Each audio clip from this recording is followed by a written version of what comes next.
Pemerintah Indonesia dengan penuh rasa syukur menyampaikan bahwa 9 warga negara Indonesia yang ditangkap oleh militer Israel dalam pencegatan kapal dan penangkapan relawan yang tergabung dalam Global Sumut Flotilla 2.0 saat ini dalam perjalanan meninggalkan wilayah Israel menuju Istanbul, Turki, dan akan segera melanjutkan perjalanan kembali ke tanah air. Pemerintah Indonesia menyampaikan apresiasi yang sebesar-besarnya kepada pemerintah Turki atas peran aktif dan dukungan penuh dalam memfasilitasi proses pemulangan ini.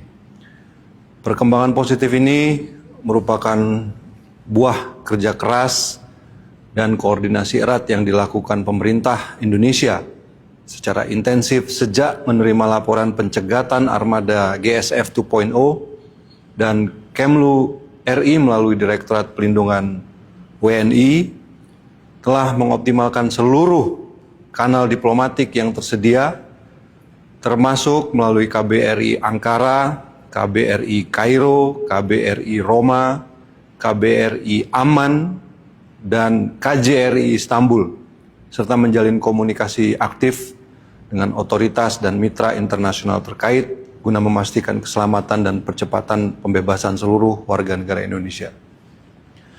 Pemerintah Indonesia sekali lagi menegaskan kecamannya atas perlakuan tidak manusiawi yang diterima para relawan selama masa penahanan, tindakan yang merendahkan martabat warga sipil dalam sebuah misi kemanusiaan merupakan pelanggaran serius terhadap hukum humaniter internasional yang tidak dapat ditoleransi.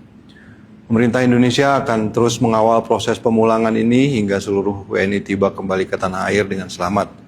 Kami mengucapkan terima kasih juga kepada seluruh warga negara Indonesia yang telah mendoakan keselamatan para saudara-saudara kita yang ditangkap ini.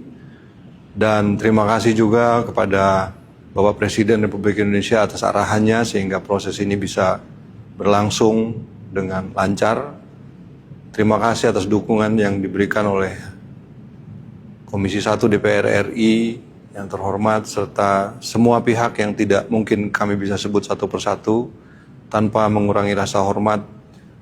Semua pihak sudah berupaya sehingga saudara-saudara kita dapat keluar dari wilayah Israel dan kita harap semoga segera kembali ke Indonesia dalam keadaan aman, sehat, dan tidak kurang satu apapun. Terima kasih.